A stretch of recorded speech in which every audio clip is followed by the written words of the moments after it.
Olá, meu aluno, tudo bem? Hoje a nossa nona aula. Vamos trabalhar movimentos sociais no Brasil colônia. Esses movimentos sociais você pode trabalhar em diversas abordagens. A crise do sistema colonial, o processo de independência da América Portuguesa, movimentos sociais e o processo de construção da cidadania no Brasil, que é a sua competência diária número 5 de Ciências Humanas. Enfim, um tema muito bacana, muito interessante, onde vamos trabalhar a pauta dos movimentos sociais na América Portuguesa. Para alguns historiadores, como o professor Fernando Novaes, esses movimentos já são um prenúncio, ou seja, um anúncio de uma possível ruptura das relações entre o Brasil colônia e a coroa portuguesa, o que mais tarde consagrará a nossa emancipação política ou o nosso processo de independência. Movimentos sociais, levantes, sedições e motins na América Portuguesa, como diz o autor Esteban Jansson, que trabalha numa obra de historiografia do Brasil muito interessante sobre essa temática. Para você entender de maneira mais simples esse recorte, você pode dividir essa discussão em dois pontos básicos: os movimentos nativistas ou as revoltas nativistas e os movimentos emancipacionistas, dentro desse contexto das rebeliões coloniais que ocorreram ao longo dos séculos 17 e 18 e que vão culminar no século 19 com a proclamação da independência, ou seja, a nossa emancipação política. Então eu organizei aqui para você esse tema em dois blocos: os movimentos nativistas, onde você vai trabalhar a revolta de Beckman, que ocorreu no Maranhão em 1684, você vai trabalhar também a Guerra dos Emboabas, que ocorreu na Capitania das Minas em 1708 e 1709, você vai trabalhar também a Guerra dos Mascates, que ocorreu em Pernambuco em 1710 e 1711, e também a Revolta de Filipe dos Santos, ou Revolta de Vila Rica, que ocorreu na Capitania das Minas Gerais no ano de 1720. Então, Revolta de Beckman, Guerra dos Emboabas, Guerra dos Mascates e a Revolta de Vila Rica, os quatro movimentos nativistas que iniciam esse conjunto de rebeliões na América Portuguesa. O outro bloco de temas são os movimentos emancipacionistas ou as revoltas separatistas, onde você vai trabalhar a importante Inconfidência Mineira ou Conjuração Mineira, a Conjuração dos Alfaiates ou Inconfidência Baiana, Conjuração Baiana, e também os nossos queridos baianos chamam a este levante de Revolta dos Búzios, e a grande insurreição pernambucana ou Revolução Pernambucana de 1817, integrando as chamadas revoltas de caráter separatista ou revoltas emancipacionistas. Já que nós citamos os dois blocos de movimentos, vamos agora caracterizá-los traçando algumas diferenciações básicas entre eles. Bem, os movimentos nativistas ou as revoltas nativistas não trazem ainda uma clara ideia de separação. Ainda não defendiam a emancipação da colônia. Ou seja, reclamam algumas situações, denunciam alguns abusos, reivindicam algumas pautas sociais e políticas, mas ainda não gritam por ruptura. Ainda não declaram o intento ou o desejo de emancipação política. Nós vamos entender melhor quando formos trabalhar o contexto de cada uma delas. Ou seja, revoltas nativistas não têm um claro desejo de independência. Alguma coisa foi reclamada, foi gritada, denunciada e até reivindicada pelos colonos, mas que ainda não tinham uma proposta formal de emancipar a América Portuguesa do domínio da coroa de Portugal. Não tinham uma base ideológica muito definida, não tinham um arcabouço, ou seja, um conjunto de ideias que lhes desse sustentação, e não tem um programa muito definido, já que esses movimentos, como diz o professor João Paulo Garrido Pimenta, muitos deles têm até um certo caráter limitado, por que não dizer conservador? já que as situações que são reclamadas se dá em função de pautas de relações com a metrópole que foram perdidas. Alguns direitos, alguns espaços sociais, algumas práticas econômicas que eram permitidas ou toleradas pela metrópole, e que a perda desses direitos ou dessas situações é tida como desejada pelos que participam desses levantes. O retorno dessas situações, o restabelecimento dessas práticas conservador nesse sentido. Ou seja, nem todo movimento social é progressista. Existem movimentos sociais de caráter conservador. E a última característica que você vai destacar é que o seu âmbito é local. A sua abrangência, a sua dimensão é limitada ao espaço da colônia. Ou seja, localizada em uma vila, localizada em uma povoação, localizada em uma determinada capitania ou até mesmo em uma determinada região, mas não está pensando aí no seu escopo geral, ou seja, na sua visão geral, numa perspectiva mais abrangente, ou seja, não há ainda a ideia, a noção de Brasil, portanto, movimentos nativistas.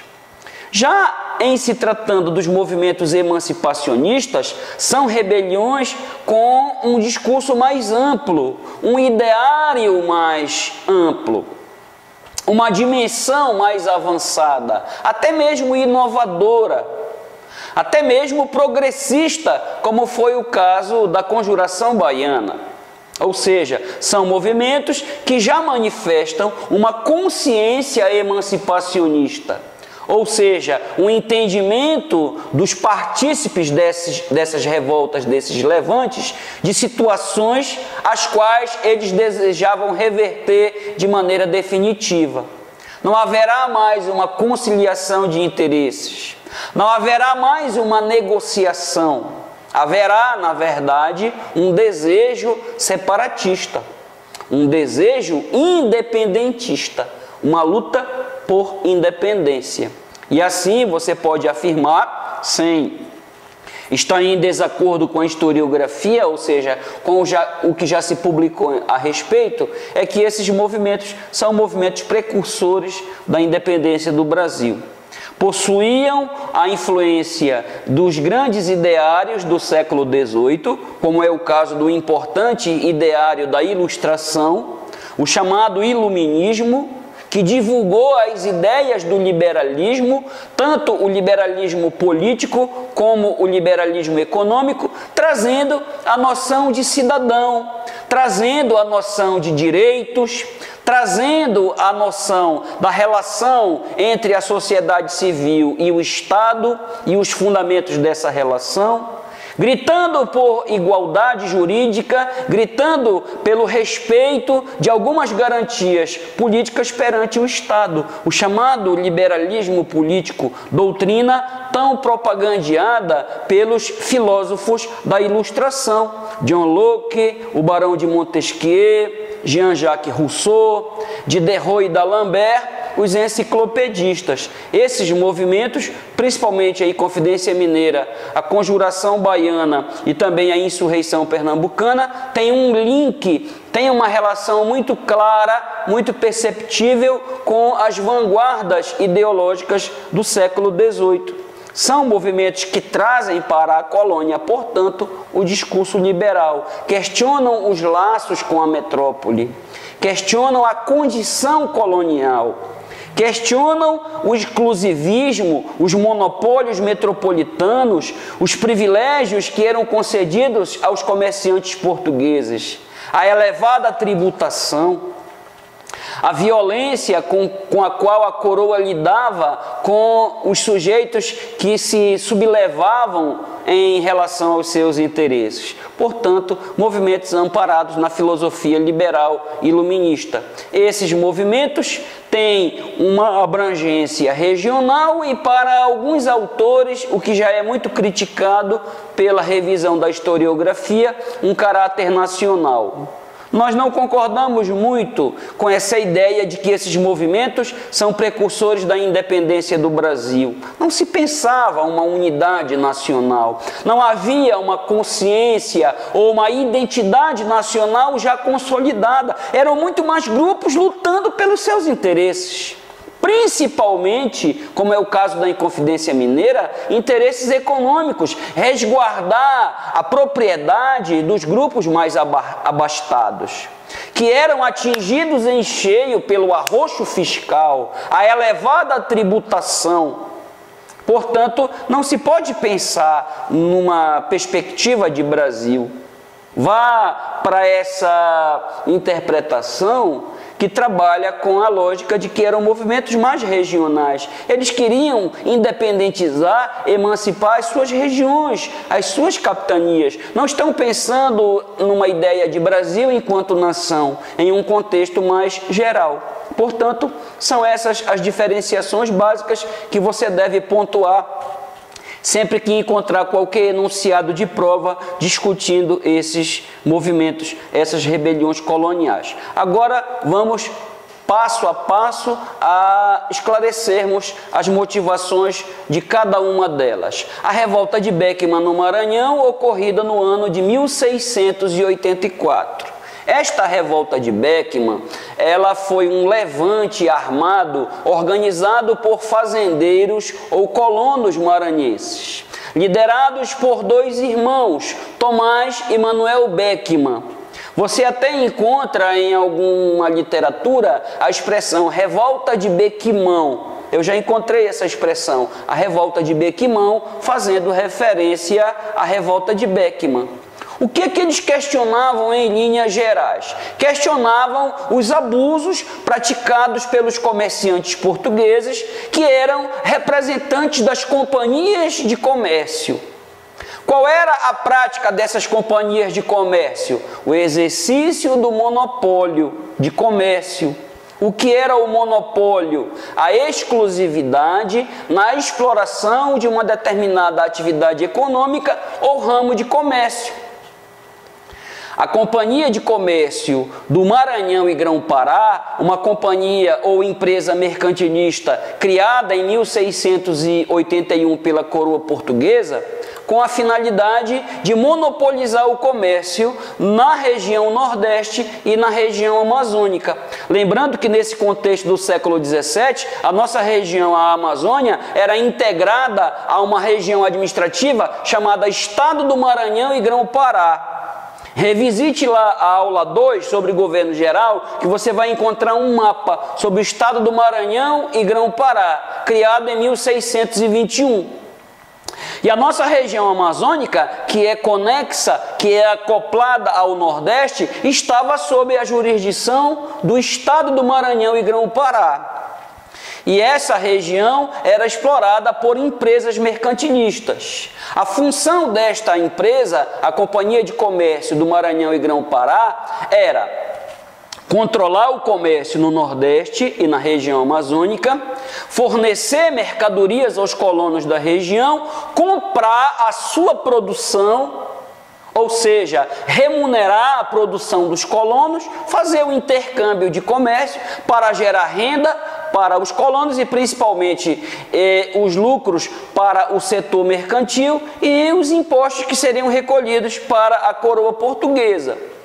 Estava também estipulada nas suas atribuições a obrigatoriedade de fornecer mão de obra escrava aos colonos, suprir a lavoura na região de mão de obra escrava, braços cativos, explorando, movimentando o famoso tráfico negreiro.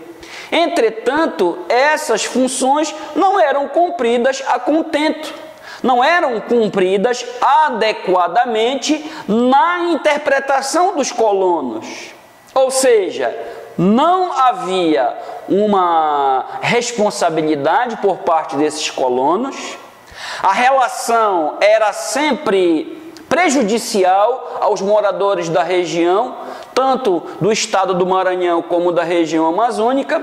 Os preços eram muito abusivos, eram muito aviltados, como dizia-se na época, muito elevados, e a qualidade das mercadorias péssima, precária.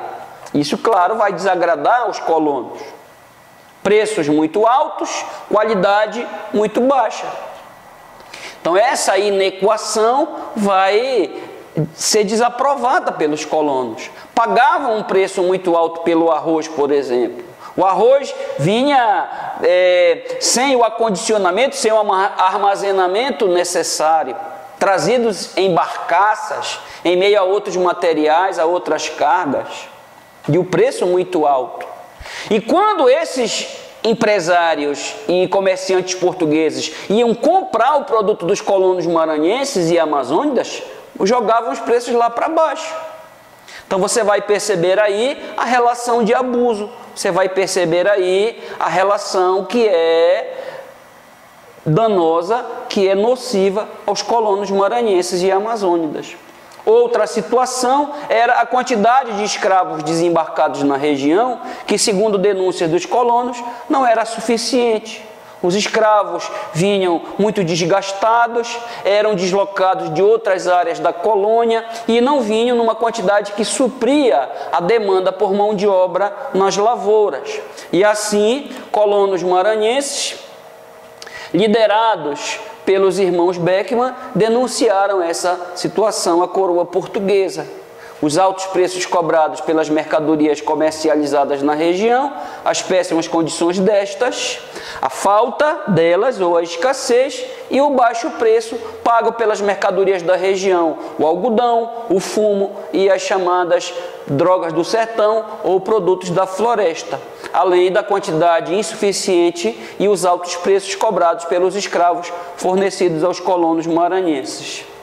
Outra situação também que vai acentuar a tensão e que vai provocar esta revolta armada é a presença missionária na Amazônia. Esta presença missionária que acompanha a própria origem histórica da Amazônia, desde que Belém foi fundada em 12 de janeiro de 1616, foram introduzidas aqui as ordens missionárias e você sabe que o trabalho destas era a catequese. E essas missões avançaram para o interior da Amazônia, avançaram alcançando os sertões para catequizar os índios nos aldeamentos. E ao catequizá-los, passam a exercer sobre eles uma espécie de proteção ou de tutela.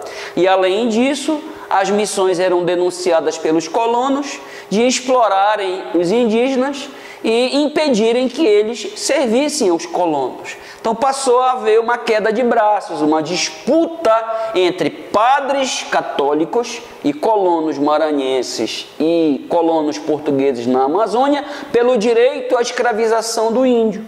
A igreja passa a condenar essa prática da escravização do índio, alegando que o índio deveria ser evangelizado. E você não pode evangelizar alguém que está submetido ao trabalho escravo. Essa, pelo menos, era a justificativa dos padres. Só que os colonos queriam escravizar esses índios por não disporem de recursos para comprar os cativos desembarcados pelas companhias de comércio, já que o preço era muito elevado. Os colonos da Amazônia e do Maranhão não tinham capital suficiente para adquirir o africano escravizado, o africano desembarcado.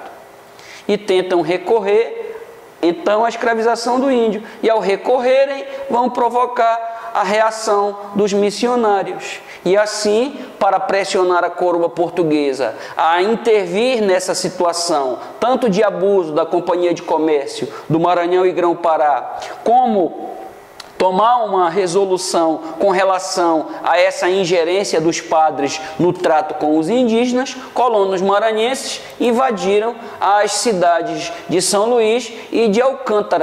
Como diz o professor João Paulo Garrido Pimenta, nas suas aulas de Brasil Colônia, esses movimentos, em tese, não estão questionando a autoridade. Talvez até possa se entender que estão reforçando a lealdade à coroa portuguesa, já que para muitos colonos o rei talvez não estivesse ciente, não estivesse tomando conhecimento das situações que decorriam aqui em seus domínios coloniais. ou seja, estão questionando aspectos da relação com representantes da coroa portuguesa, sobretudo o baixo escalão desta na colônia, sem necessariamente estarem questionando a própria legitimidade do Estado, a própria legitimidade da autoridade do rei. E, infelizmente, na relação de desfecho, o término do movimento foi desfavorável aos colonos. O movimento vai ser interpretado como uma afronta ao poder do Estado. O movimento vai ser tratado como uma sedição, como uma revolta, e sobre ele recairá pesada a reação da coroa portuguesa. Os líderes foram presos e os revoltosos foram massacrados, até porque estavam questionando a estrutura da colonização, o monopólio de comércio, a própria escravidão, no caso a escravidão indígena, e também a própria presença da Igreja Católica. Então, o desfecho é o massacre dos revoltosos e a condenação à morte dos seus líderes. O próximo movimento que iremos trabalhar é a Guerra dos Emboabas, que ocorreu por volta de 1708 e 1709, na região das Minas, que a partir deste levante passará a ser denominada Capitania das Minas Gerais. A grande razão do movimento foi a tensão entre moradores da capitania de São Vicente e colonos portugueses que invadiram as áreas onde foram encontradas as minas de ouro, as chamadas jazidas auríferas. Então, a causa maior da Guerra dos Emboabas foi a tensão entre paulistas e colonos portugueses em torno da disputa pela exploração do ouro. A luta pelo direito às jazidas auríferas. E você sabe muito bem que a procura pelo ouro sempre foi um interesse não só da coroa portuguesa, que sempre viu o ouro como uma riqueza estratégica para os seus interesses de Estado, como também um sonho acalentado pelos colonos que desejavam melhorar de vida. Havia um imaginário de que aquele que descobrisse ouro ou diamante estaria com a sua situação resolvida. Isso era instigado, era estimulado pela coroa portuguesa, para que os colonos, através das chamadas bandeiras, realizassem a chamada procura pelos metais preciosos, a chamada prospecção mineral. Essa prospecção mineral, essa procura por ouro e por diamantes, é um dos temas que tratamos na nossa aula sobre expansão territorial na colônia. E foi justamente quando os bandeirantes paulistas encontraram as minas de ouro e essa notícia chegou a outras regiões do reino, afluíram muitos colonos portugueses para a área das minas, desejosos, ávidos, por um quinhão, por uma parcela dessas minas de ouro. E assim vai se estabelecer um impasse. A quem caberá o direito pela exploração desses recursos? Será que a coroa portuguesa vai cumprir o que prometera? Aqueles que achassem as minas de ouro ou de diamantes teriam direito a explorá-las. Ou caberá esse direito, este privilégio, somente aos nascidos em Portugal, aos chamados colonos portugueses. E assim essa tensão vai ser estabelecida. Os bandeirantes paulistas descobriram a existência de ouro e reclamavam direitos de extração. E isso já havia sido assegurado a princípio pelas autoridades coloniais portuguesas. E os forasteiros, moradores de outras áreas distantes da capitania de São Vicente, que deslocaram-se, que dirigiram-se para a área em busca dessas minas, dessas jazidas. E o bacana é que os paulistas vão denominar os moradores de outras áreas de emboabas. A expressão emboaba diz respeito a uma ave da fauna da região, uma ave que tinha as pernas cobertas de penas. E como os portugueses tinham indumentárias mais ricas, mais bem elaboradas, usavam botas que alcançavam até os joelhos. Os paulistas, em sua grande maioria indígenas ou mestiços, chamados ali pelos portugueses de tapuios, não é? Tapuio é o mestiço, o caboclo, aquele indígena que passa a assimilar alguns aspectos da cultura do colonizador. Não vá confundir com tapuia. Tapuia é uma etnia existente na região Nordeste e também na Amazônia, né? Tapuio, o mestiço, o caboclo, o índio, não mais culturalmente índio na visão dos portugueses, e tapuia, uma das etnias indígenas que integravam as sociedades tradicionais no território colonial brasileiro. Então, os paulistas, numa forma de hostilizar e de rotular os forasteiros, os chamavam de emboaba. Então, emboaba, numa analogia, significa forasteiro, pessoa que não é da própria colônia. Aí você tem uma relação de estranhamento, você tem aí uma relação de alteridade, né? A fronteira cultural, a diferenciação diante do outro, faz com que você busque as suas raízes identitárias. E aí, qual vai ser a resposta do rei de Portugal? Como é que vão reagir as autoridades portuguesas? Claro, vão puxar a brasa para suas sardinhas. Vão garantir que os colonos portugueses tenham direito de explorar esse ouro. E assim, os paulistas, os vicentinos, moradores da capitania de São Vicente, em represália, pegam em armas e tentam expulsar esses invasores. Tentam expulsar esses forasteiros, pôr para fora os emboabas. E assim foram travados combates, foram estabelecidas tensões entre esses antigos e esses novos moradores, o que acabou redundando em um confrontamento armado. No ano de 1702, nós já vimos isso na nossa aula sobre mineração, a coroa portuguesa baixará uma legislação conhecida como Regimento das Minas, onde é o rei que chama para si o direito de definir quem o Estado deseja que explore uma determinada riqueza. E o direito vai ser concedido aos portugueses, vai ser concedido aos de fora da região. Isso que vai descontentar, que vai desagradar os bandeirantes paulistas. Pelo regimento, as riquezas do subsolo são monopólio do Estado, são patrimônio régio, e o Estado vai determinar aquele a quem ele considerar o direito. E o direito será concedido aos de fora, será concedido aos colonos portugueses, e os revoltosos foram massacrados. Inclusive, há um episódio em que centenas de paulistas foram convocados para estabelecer uma conversação, uma negociação para uma possível trégua com as autoridades portuguesas, mas, na verdade, se tratava de uma emboscada. Tropas militares portuguesas deslocadas da capitania da Bahia foram utilizadas num verdadeiro massacre dos colonos paulistas, que foram trucidados num episódio conhecido como Capão da Traição.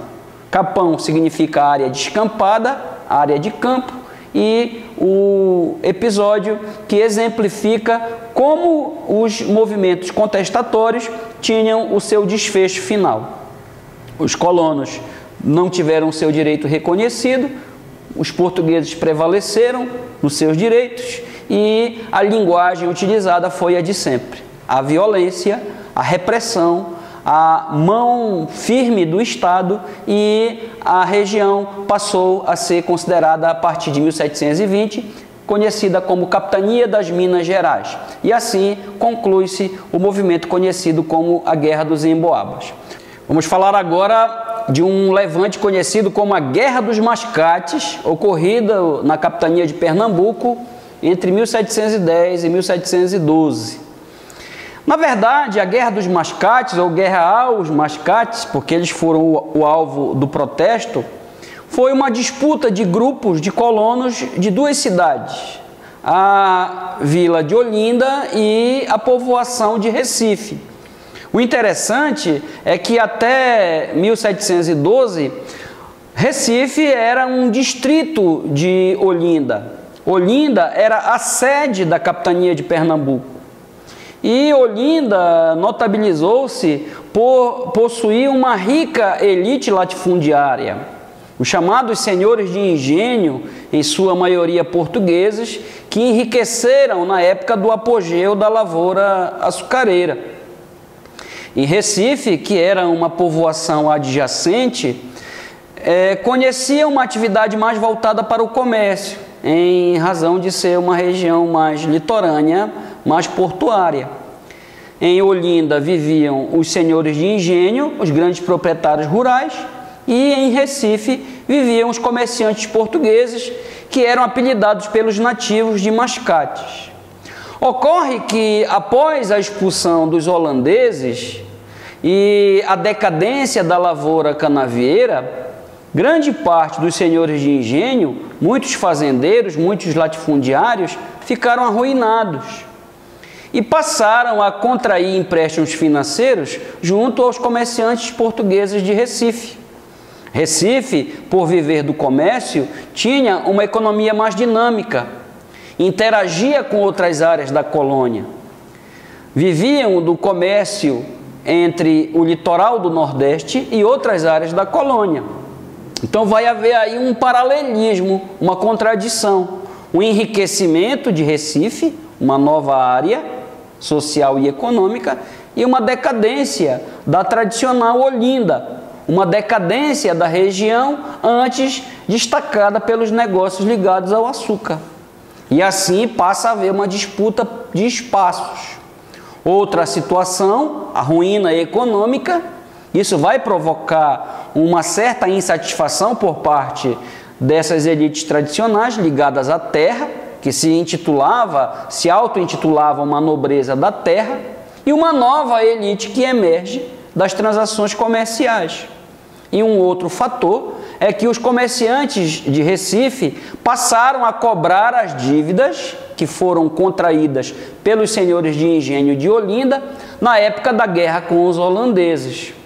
Então, vai haver aí disputas econômicas, vai haver aí um certo acirramento devido ao acerto de contas e um pleito novo, um desejo novo. Recife, que era um distrito de Olinda, reivindicava a sua emancipação, reivindicava junto à coroa portuguesa a sua elevação à categoria de vila. Isso, claro, vai desagradar as classes tradicionais de Olinda, já que o direito de ocupar cargos no Senado da Câmara, o direito de ocupar cargos na Câmara Municipal era um privilégio dos proprietários rurais. E esses proprietários rurais iriam perder a única coisa que ainda lhes restavam, que eram os privilégios ligados ao poder, que eram os espaços de poder, que passaram a ser ameaçados pelos comerciantes portugueses de Recife, os chamados mascates, que iriam para a ponta da caneta, para a ponta do lápis, cobrar o que estava em atraso. Então passou a haver aí essa relação de nativismo, essa relação de identidade. Os nascidos na colônia, os nobres da terra, aqueles que enriqueceram, segundo eles, às custas do seu trabalho, e uma nova elite de mercadores, uma elite de forasteiros portugueses. E o ponto central da disputa é justamente a reivindicação da separação de Recife em relação a Olinda e a instalação de uma Câmara Municipal. Quando o Pelourinho de Recife começou a ser construído e quando a Câmara Municipal entrou em processo de soerguimento e instalação, os senhores de engenho de Olinda se rebelaram, desceram a cidade alta para a parte baixa da cidade e ocuparam a Câmara Municipal, chegando inclusive a impedir o levantamento do poste do Pelourinho. Já te falei que o Pelourinho é uma representação da autonomia de uma vila. Quando uma vila é fundada, quando uma vila é oficializada como cidade, ela ganha um prédio chamado Câmara Municipal e ela ganha também um monumento chamado Poste de Pelourinho. A fundação da vila de São José de Macapá, no dia 4 de fevereiro de 1758, foi simbolizada com o levantamento do Pelourinho da vila. E aí o Pelourinho foi destruído e a Câmara Municipal foi ocupada. Combates foram travados, luta armada, gerando uma intervenção por parte de autoridades portuguesas que também deslocaram tropas da Bahia, capitania mais próxima, e houve uma intervenção militar. Os colonos portugueses de Olinda foram desarmados e foram demovidos de sua ideia. Recife ganhou a parada, teve a sua autonomia reconhecida, houve a separação, ganha foro de vila, a Câmara Municipal é inaugurada e o Pelourinho da vila é levantado. Olinda perde o status de capital, de sede da capitania de Pernambuco, e Recife passa a ocupar a condição que exerce até hoje, capital do atual estado de Pernambuco.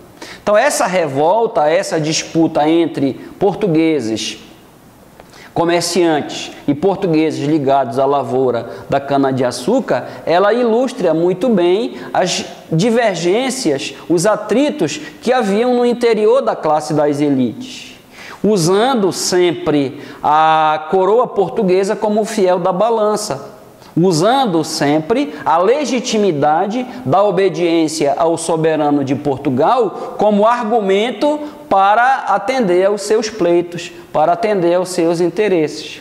E assim como ocorreu na revolta de Beckman no Maranhão, na Guerra dos Emboabas, na capitania das Minas, na Guerra dos Mascates, os portugueses levaram a melhor. Recife ganhou a sua autonomia, se emancipou de Olinda, ganhou a sua Câmara Municipal, o seu Pelourinho soerguido e a sua condição de vila assegurada pela coroa portuguesa. Vamos concluir esse primeiro momento das revoltas nativistas falando para você sobre a revolta de Vila Rica ou revolta de Filipe dos Santos, ocorrida no ano de 1720.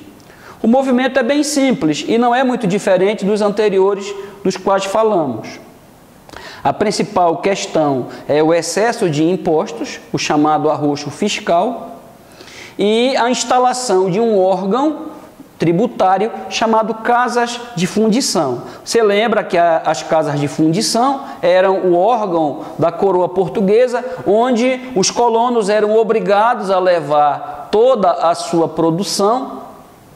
Ficou proibida a circulação do ouro em pó ou em pepitas na colônia, e todo o ouro deveria ser levado para esse órgão, as casas de fundição, onde lá ele seria derretido e transformado em lingotes, em barras quintadas.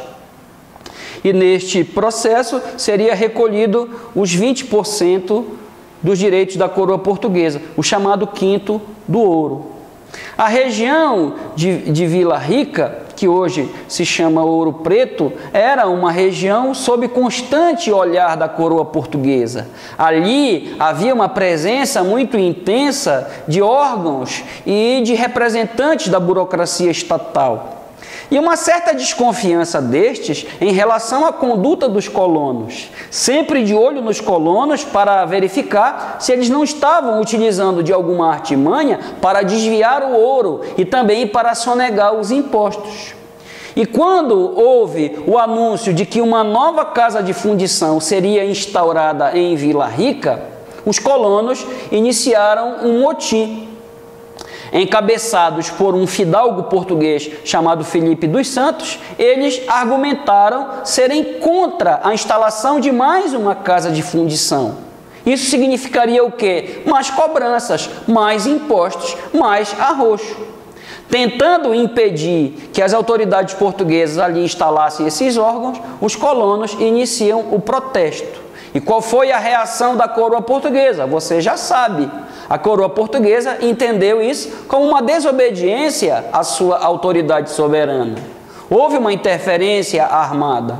O conde de Assumar, que era o governador da capitania das Minas, desloca tropas e obriga os colonos a desistirem desse protesto. Houve repressão, houve uso da força e o líder, o cabeça do movimento, o fidalgo Filipe dos Santos, que era de família abastada, recebeu pena exemplar. ele foi condenado à morte e a sua execução, ela serviu de exemplo para aqueles que ousassem em contrariar as determinações das autoridades portuguesas. Foi amarrado no dorso de um cavalo, os seus membros foram amarrados, foram atrelados a um encordamento e o cavalo colocado em disparada, e assim ele teve os seus membros dilacerados. Ele foi morto por um procedimento extremamente cruel, servido à época de pena exemplar, para que outros observassem o que aconteceu com aquele condenado, aconteceria àqueles que se levantassem contra os interesses da metrópole, sobretudo em se tratando de uma riqueza tão estratégica e tão importante que é o ouro. Ou seja, a forma como os colonos foram reprimidos vai criar ali um sentimento, vai criar ali uma identidade, vai criar ali uma perspectiva, pegar em armas contra os abusos da metrópole. E é justamente em Vila Rica, onde ocorreu a revolta de Filipe dos Santos, que nós vamos abordar em 1789 a conhecida Inconfidência Mineira, que é um dos movimentos mais importantes e também mais abordados em enunciados de prova. E aí nós já estamos para um segundo passo, que são as rebeliões separatistas, os movimentos emancipacionistas, Inconfidência Mineira, Conjuração Baiana e Insurreição Pernambucana. Agora vamos falar de movimentos mais abrangentes, movimentos mais amplos, os chamados movimentos separatistas ou emancipacionistas. Há também que se entender aí uma noção de alteridade, ou seja, uma consciência de que esses colonos são diferentes dos portugueses. Isso é muito em função da influência das ideias liberais divulgadas pela Ilustração ou Iluminismo. Essas ideias serão para cá trazidas por estudantes, por intelectuais, elites letradas que vêm da Europa e dos Estados Unidos, nesse momento em que fervilham também na Europa as chamadas revoluções liberais burguesas. Vamos trabalhar nos nossos módulos de História Geral esse tema que também é muito importante.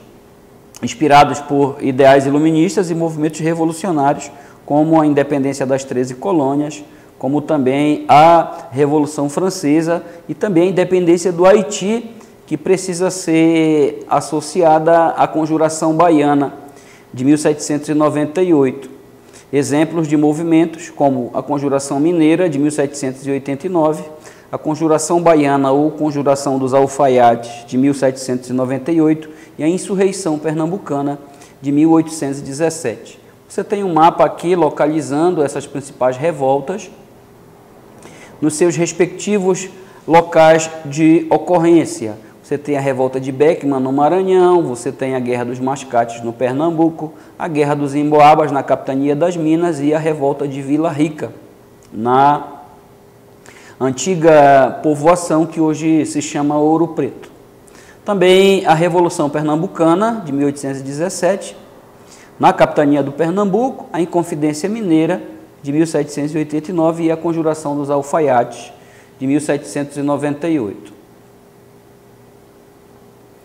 Esses movimentos, como é o caso da Conjuração Mineira, estão associados em grande medida a aspectos econômicos, principalmente a Conjuração Mineira, onde a grita, onde a reivindicação maior é a opressão metropolitana, o chamado arroxo fiscal. A decadência da exploração do ouro em Portugal gerou medidas mais austeras, medidas mais coercitivas, como foi o caso da derrama, já comentada na nossa aula sobre mineração. A classe dos mineradores, fazendeiros, membros do clero, ou seja, padres, funcionários públicos, intelectuais, enxergavam a situação da colônia como uma condição de opressão e de atraso. Essa tomada de consciência, como diz o professor Pimenta, essa consciência pública está na grande atmosfera de protesto que vai agitar a colônia no século XVIII. protestavam contra os altos impostos, a forma com que os cargos eram nomeados, a chamada economia dos privilégios ou mercês, que trabalhamos na nossa primeira aula, e principalmente a opressão, termo muito típico do século XVIII. A opressão caracteriza-se pela falta de liberdade de expressão. Tudo o que era associado a críticas, tudo que era associado a reação e luta por direitos era interpretado no olhar da metrópole como desobediência, crime de lesa majestade, questionamento à legitimidade do poder monárquico, e em muitos casos nem se tratava dessa dimensão do problema. O que é que esses movimentos defendiam? O fim do exclusivo colonial, os privilégios que eram usufruídos pelos mercadores portugueses, alguns autores chamam isso de pacto colonial, defendiam a liberdade econômica, ou seja, a livre produção, o livre contrato, a livre concorrência, o livre cambismo, que é a ausência de barreiras alfandegárias, enfim, o chamado liberalismo econômico, a chamada doutrina do laissez-faire, deixai fazer, deixai passar, discurso cunhado pelo economista François Quesnay e também pelo economista escocês Adam Smith, que em sua obra A Riqueza das Nações formula os princípios do liberalismo econômico. Esse liberalismo econômico é defendido pela elite colonial como uma doutrina que defende, sobretudo, o direito inalienável à propriedade. O direito que é violado pela metrópole através dos pesados impostos, os pesados tributos e os abusos cometidos pela coroa portuguesa. Pretendiam também declarar a emancipação da capitania das Minas, transformar a vila de São João del Rei na capital desse novo estado que seria criado, criar uma universidade na cidade de Vila Rica, olha aí a influência do iluminismo, extinguir ou acabar com o monopólio e a exploração dos diamantes pelos contratadores portugueses, estabelecer o serviço militar obrigatório, distribuir terras, incentivar o crescimento industrial na colônia, isto era proibido. Houve uma legislação, o chamado Alvará de Dona Maria I, de 1785, que proibia o funcionamento de manufaturas na colônia. Na visão desta monarca, a vocação da colônia seria a vocação agrícola, ou seja, a sua vocação primária, potencializar o setor da agricultura e também mineratória. O setor minerador, extrativista, o setor agrícola, como elementos chaves da economia colonial. Qual era a estratégia, quais eram os objetivos dos conjurados, ou seja, dos envolvidos na conjura? O que é conjura? Na visão da época, uma conspiração. O termo inconfidência significa atrair a fidelidade ao rei. Inconfidência significa aquilo que não é revelado, aquilo que nasce em segredo. O movimento seria deflagrado, ou seja, seria detonado no momento em que a coroa portuguesa estabelecesse a cobrança da derrama. Quando a derrama era cobrada, uma vila era escolhida por sorteio, as tropas portuguesas cercavam esta povoação e os dragões da coroa portuguesa, uma tropa de elite, invadiam as casas, os colonos eram revistados e agiam com extrema brutalidade e violência. Isso ocorria em todas as casas, em todas as classes sociais. Então a derrama gerou um clima de revolta ao ponto de unificar diferentes segmentos sociais, todos atingidos no seu direito à propriedade e nas suas liberdades fundamentais pelo autoritarismo do poder régio, pelo excesso de poder da coroa portuguesa. Os principais cabeças ou líderes do movimento foram os intelectuais Cláudio Manuel da Costa, Tomás Antônio Gonzaga, Alvarenga Peixoto, Domingos de Abreu, Joaquim Silvério dos Reis e o mais conhecido, Joaquim José da Silva Xavier, o Alferes Tiradentes. Um militar de baixa patente, Alferes corresponde aproximadamente à patente de sargento ou subtenente do Exército. Tiradentes era também o guardião da Estrada Real e ele tinha muitas habilidades, era letrado, sabia falar mais de um idioma, era habilidoso em serviços de ourivesaria. Tiradentes também era encanador, fazia pequenos serviços e entrava nas casas dos colonos para fazer esses reparos e também era protético, fabricava dentaduras. Daí a expressão o Tiradentes. Era o indivíduo de mais baixa condição social. E por que ele foi escolhido pelos conjurados? Por ser o elo com a população de Vila Rica. Tiradentes seria o responsável por conclamar a população a pegarem armas e reagir contra a opressão da coroa portuguesa. Ele seria esse elemento disseminador do espírito da revolta. Entretanto, o movimento acabou definhando, o movimento acabou sendo descoberto, sendo denunciado pela coroa portuguesa. Na verdade, houve um delator, um suposto traidor, Joaquim Silvério dos Reis. Lembrando que os conspiradores eram indivíduos da elite colonial. Sempre que você trabalhar em Confidência Mineira, destaque o seu caráter elitista. Boa parte dos seus articuladores eram formados em universidades europeias, com exceção do Tiradentes. Defendiam os ideais iluministas, foram inspirados na independência norte-americana, um modelo de revolução burguesa aos olhos desses colonos como um modelo de ruptura bem-sucedida, e defendiam um movimento separatista ou um movimento independentista. Qual vai ser o desfecho, ou seja, a conclusão do levante? Não ocorreu, não passou de uma conspiração, não passou de um intento ou de um projeto. Então, não alcançou as ruas como revolta, diferentemente da Conjuração Baiana e da insurreição pernambucana. As notícias das pretensões dos revoltosos chegaram à coroa portuguesa, que deu início a uma dura perseguição aos seus líderes. A maioria foi presa e levada a julgamento. Como na época os líderes que foram presos eram representantes das elites, muito embora devedores dos tributos à coroa portuguesa, pelo seu status social, acabaram pedindo um processo de apelação à rainha. Naquela época, a última instância da justiça era o pedido de perdão, que seria hoje o Supremo Tribunal Federal. À época era o pedido de clemência, ou seja, o perdão do monarca. E muitos que foram submetidos ao inquérito judicial, o nome do inquérito do procedimento judicial é chamado de autos da devassa, ou devassa, que é o nome do inquérito que investigou a conjuração em Vila Rica. Os líderes foram presos, alguns receberam penas de até 3 anos, alguns foram perdoados, fizeram um pedido de clemência, ou seja, o perdão à rainha, que era a última instância da justiça, era o pedido de perdão.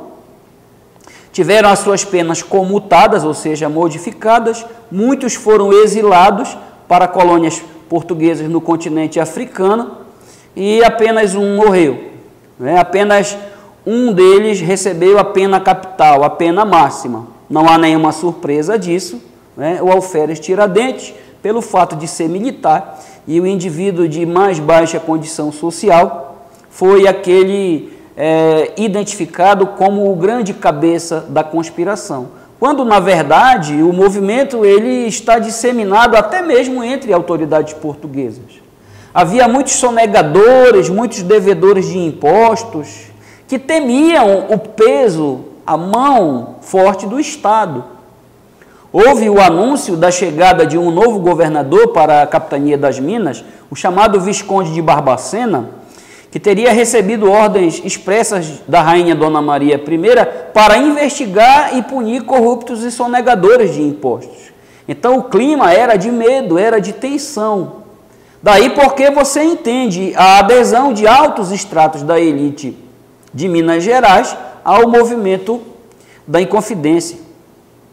Entretanto, acabou-se, né, havendo a delação. Joaquim Silvério dos Reis foi preso e ele entregou um a um os envolvidos na conjura. Tiradentes foi pego em rota de fuga para o Rio de Janeiro e sobre ele recaiu a pena capital, ou seja, a pena máxima.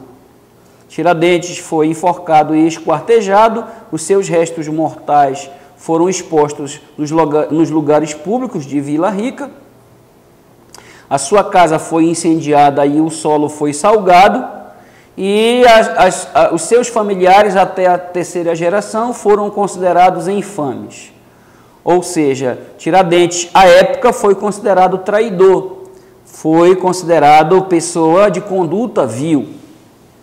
A leitura que se teve à época é que Tiradentes haveria sido o grande responsável pelas penas que recaíram sobre ele. E somente 100 anos depois, já com a proclamação da República, é que ocorrerá o resgate da memória de Tiradentes. Tiradentes será heroificado, Tiradentes será transformado em herói nacional. Tiradentes é transformado em mito republicano. Exatamente 100 anos após a Inconfidência Mineira e também no centenário da Revolução Francesa, os militares positivistas que proclamaram a República resgatam a figura de Tiradentes. Tiradentes é sacralizado, ou seja, passa a ser associado à figura de Jesus Cristo, e construiu-se o mito da cristianização de Tiradentes.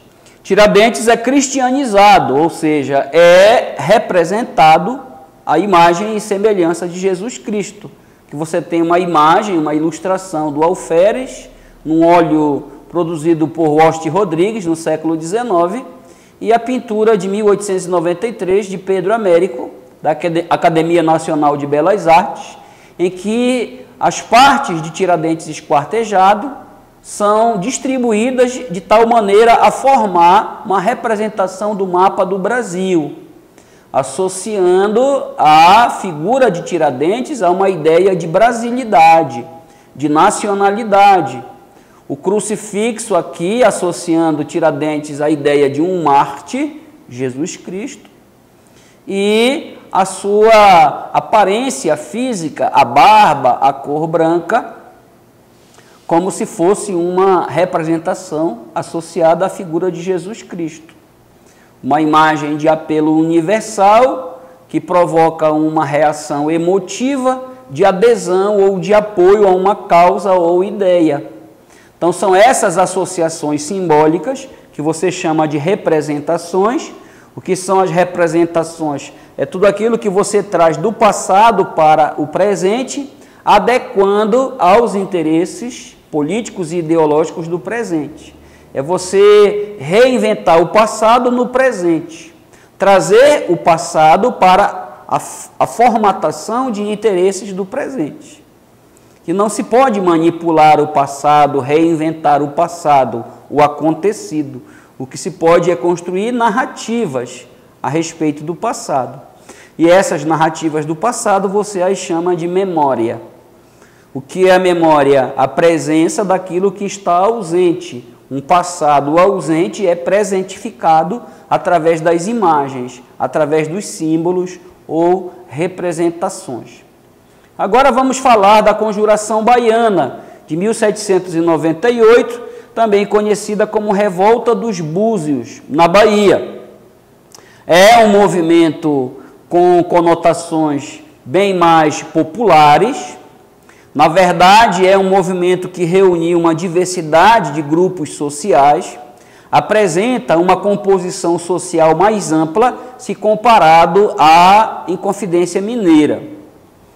Dentro do movimento da Conjuração Baiana ou Conjuração dos Alfaiates, existem representantes das classes proprietárias, existem representantes das camadas médias urbanas e também muitos segmentos das camadas populares, incluindo negros escravizados e também libertos, ou seja, negros forros. A maioria dos alfaiates que foram acusados de serem os articuladores do movimento eram libertos ou filhos de escravos.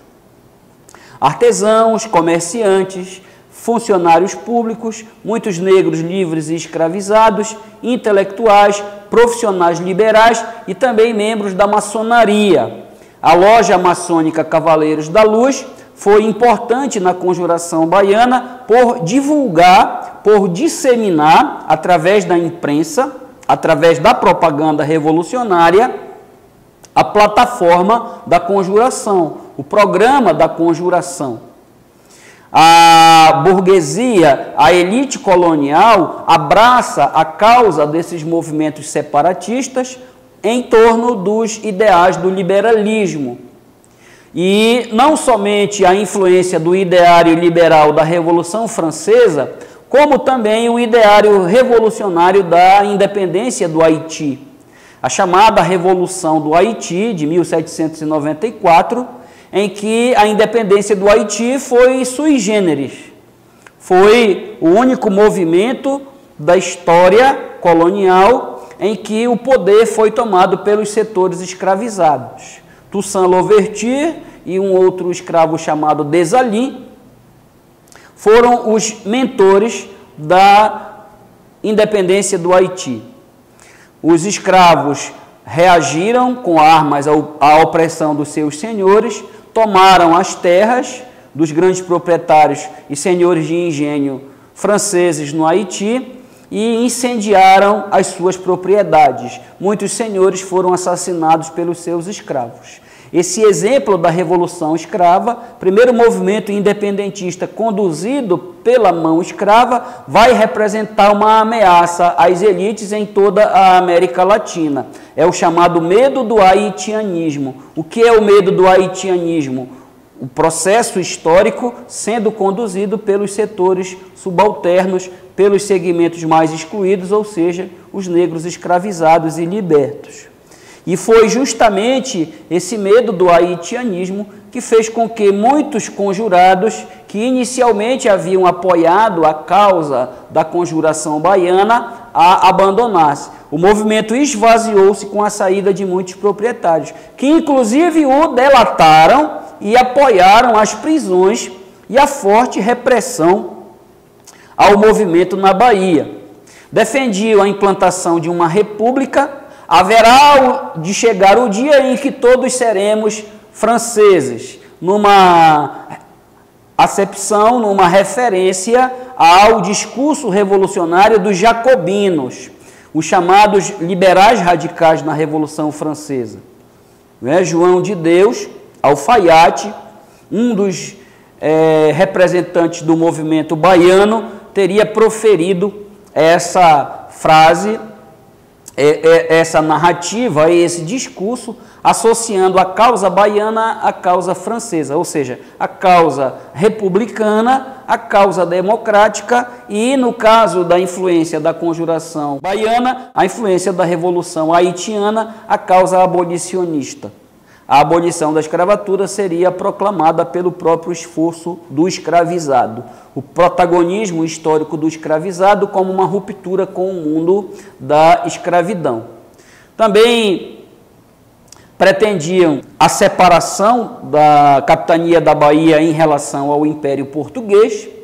As outras causas foram os pesados impostos que recaíam sobre as províncias do Nordeste, a própria decadência da lavoura da cana-de-açúcar, a precarização das condições de vida da população da região, a fome, a inflação, a escassez, o desabastecimento alimentar, muitos açougues eram invadidos, muitas lojas eram invadidas, muitas cargas eram saqueadas pela população em função do quadro de miséria e fome que se instalou na cidade de Salvador em fins do século XVIII.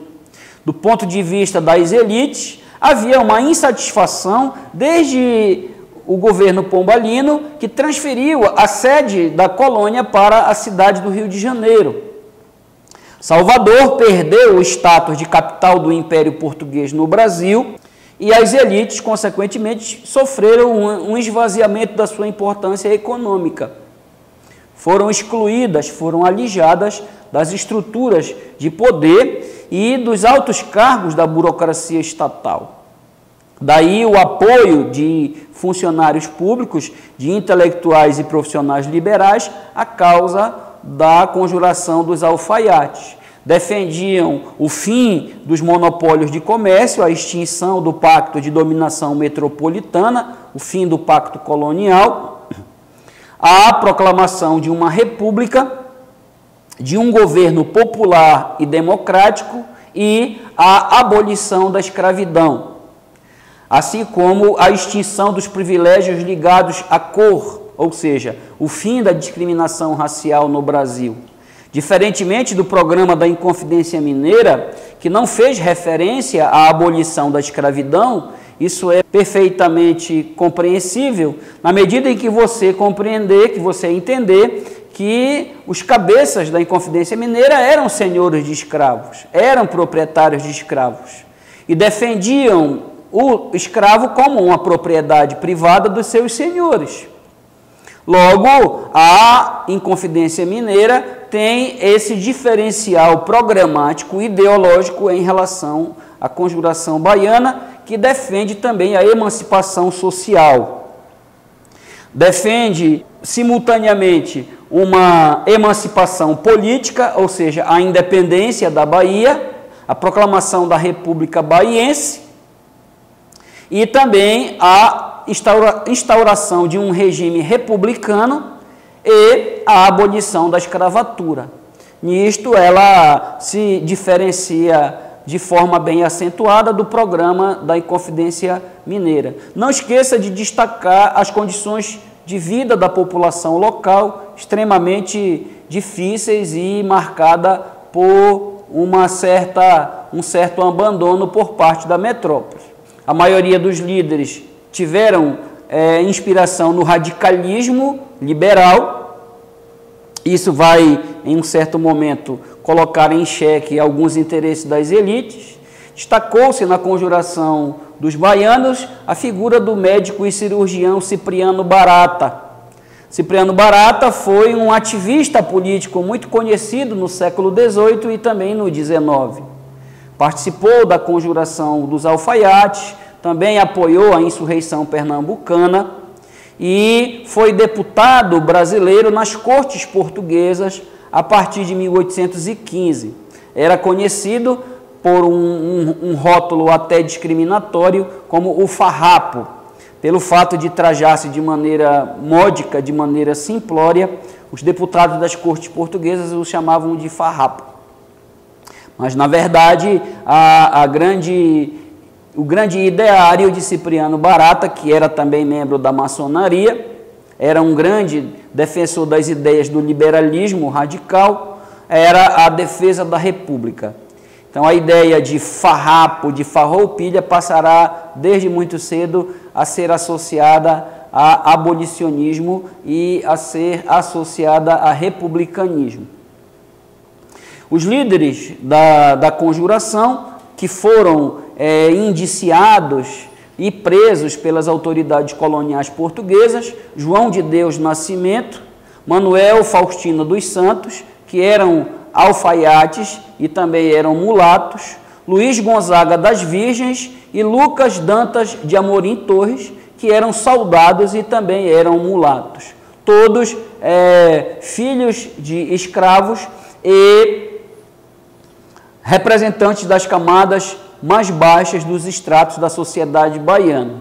Por isso, o movimento cresceu e obteve amplo apoio popular, culminando com uma violenta repressão por parte das autoridades portuguesas. Já existe uma discussão historiográfica de que a autoria foi associada a escravos, a mestiços e libertos, porque as elites, os representantes das elites, assim os acusaram. E muitos escravos tiveram que assumir a culpa no lugar dos seus senhores. Então, os líderes do movimento, com o apoio da loja maçônica Cavaleiros da Luz, distribuíram panfletos na cidade de Salvador, conclamando a população para pegar em armas e proclamar a República Baiense. Cartas foram enviadas a vários a várias localidades, conclamando o apoio da população. O governador da capitania da Bahia teve acesso a essas cartas, a esses panfletos, e iniciou uma devassa, iniciou uma violenta perseguição para identificar os cabeças do movimento. O movimento culminou com a ordem de execução sumária dos seus principais líderes, ou seja, foram executados sumariamente, sem direito a julgamento, ou seja, rapidamente. Vamos trabalhar aqui uma questão para ilustrar melhor e reforçar o seu entendimento sobre o tema Conjuração Baiana. Diz o seguinte: os livros didáticos ensinam que a Conjuração Baiana de 1798 foi um movimento de milicianos e escravos pela independência do Brasil. Mas uma pesquisa da Faculdade de Filosofia, Letras e Ciências Humanas, da USP, revela que, na verdade, o movimento foi liderado por um grupo de 8 grandes poderosos da alta sociedade soteropolitana, baiana, e motivado pela perda de privilégios e de poder deste grupo. Conforme as investigações da coroa portuguesa avançaram, o grupo recuou, pois conseguiu manter os privilégios e o poder, conta a historiadora Patrícia Valim, autora da tese de doutorado que investigou o tema.